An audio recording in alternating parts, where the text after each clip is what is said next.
Hi, Lovelies! I finally tidied up my 2026 journal lineup. Welcome back. It's KK here.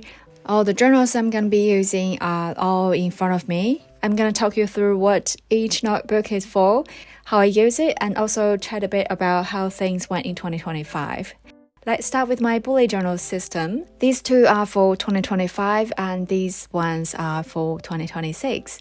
All my planning and life tracking follow the bullet journal method, but in practice, I split it into two books. One is this weekly planner, which I use for scheduling to-dos, and the other is an A5 dotted notebook, which I use for habit tracking and daily reflections. Together, they make up my bullet journal system, but to keep things simple, I'll keep calling this one weeks and the A5 journal my bullet journal. Let's start with the weeks. I'll flip through both the 2025 and 2026 versions so we can compare.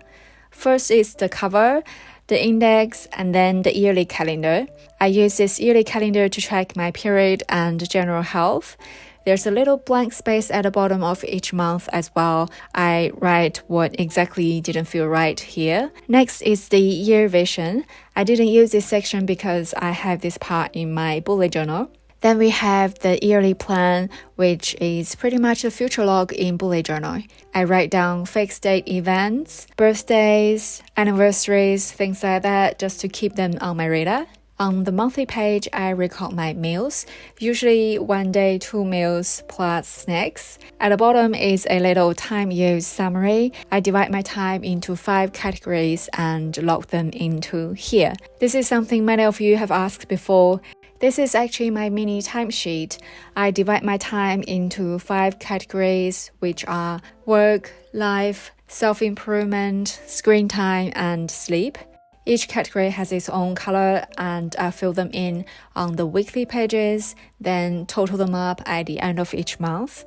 On the left is just a standard 7-day weekly spread, each split into 2 sections. There are also 2 tiny dots on each block to help you divide them. The bigger box is for important tasks, the smaller one is for random to-dos or timed events. On the right, there's tasks, chores, a book, music, movie list, and a productivity rating section. I've been using this format the entire year and honestly found it super helpful. If you want a more detailed walkthrough, I have a video where I talked in detail about how I use my planner. I'll pop the link here. Towards the back, there's my 100 wish list, though honestly, I couldn't come up with a full 100 this year. Then my favorites, where I list shows and movies I watched, and then daily tracker, a world map, then year in review, and finally some grade pages. I use those grades for chores and little repetitive tasks. I categorize them by frequency, so it works as both record and reminder. I have PVC covers for both books. The 2025 one's got linen covers, so that really needed a cover. But the 2026 PU cover doesn't really need protection, but I still like to cover it, maybe for stickers later. I put stickers on last year's cover thinking they'd fall off after a few months so I could redecorate, but it survived the entire year. The biggest upgrade for 2026 is the paper. It dries faster and is slightly thinner, from 100 GSM to about 95.6 GSM, which means they added a few extra grade pages at the back while the planner is still almost the same weight. Very handy for jotting down little ideas. The second journal is my bullet journal. The new book is still sealed. Besides my daily reflection, I like adding a few decorated pages at the front, a 2025 mood board, highlights of the year, books and reading list, and goals.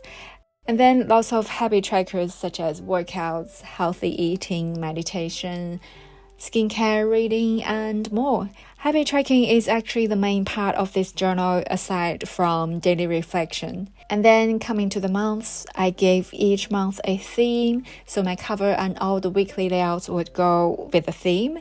You can see all of them in my monthly bullet journal setup videos. Since the content is a bit personal, I won't flip through the filled pages here. I wanted to do my monthly reflections this year, but honestly, I only managed a few. So for December, I put the reflection page right on the cover and skipped the monthly calendar. This way, it feels much easier. I can jot things down anytime instead of treating the reflection like a big project. I write things like gratitude, new ideas, and random thoughts as I go, and then at the end of the month, I'll do a proper review. So all of these notebooks are from Paper Ideas. I've used them for years and always pick a new color each year. 2025 was light mauve and the linen confetti weeks.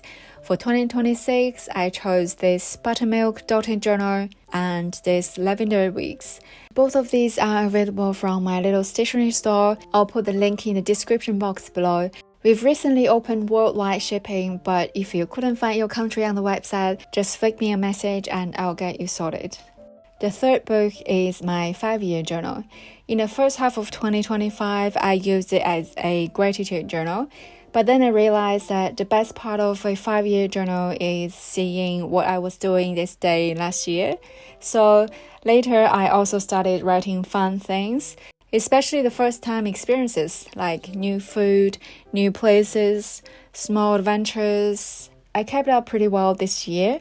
There are a few empty days, but I'm still very happy with it. The fourth one is also a 5-year journal.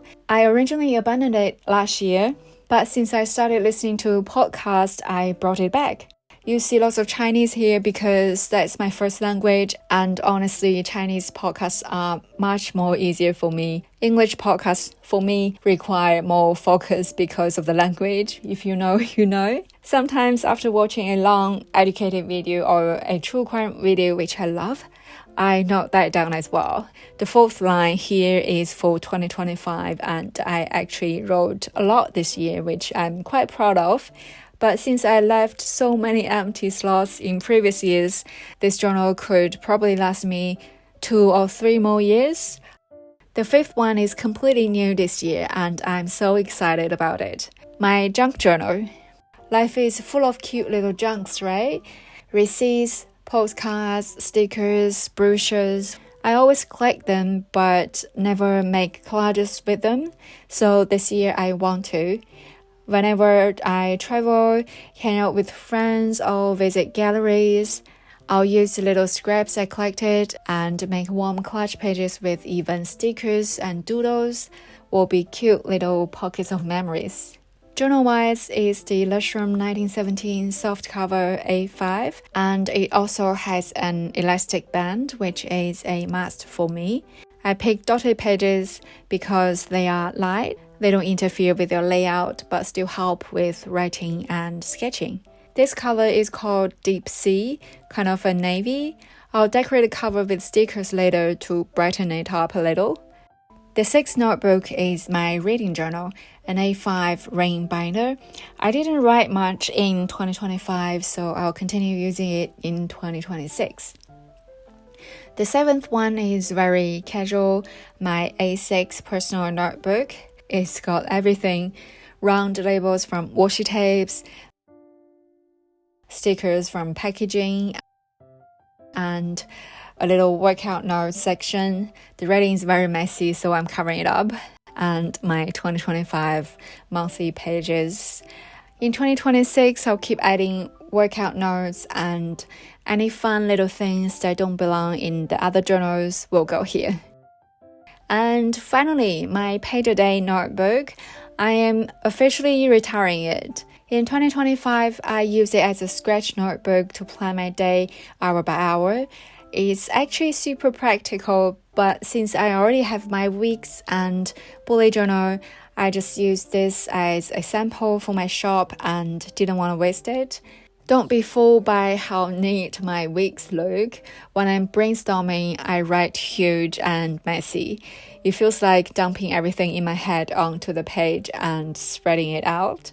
And even though the notebook is retiring, the workflow is not. I moved this whole process to my iPad. Also messy, also full of random scribbles.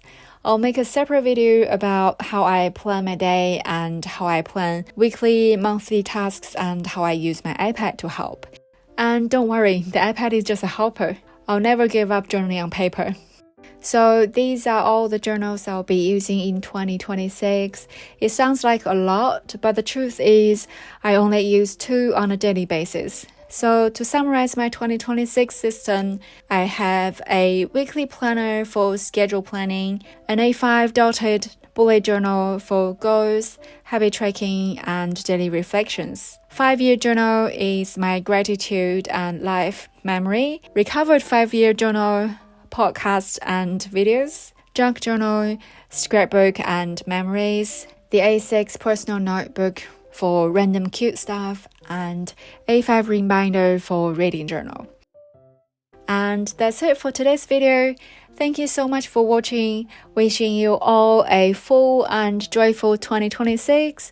Wish you have fully filled notebooks at the end of the year. Smooth pens all year round with no ink bleeding, no ghosting, and you use up all your stickers and washi tapes. Yay! Alright, see you in the next video. Bye for now.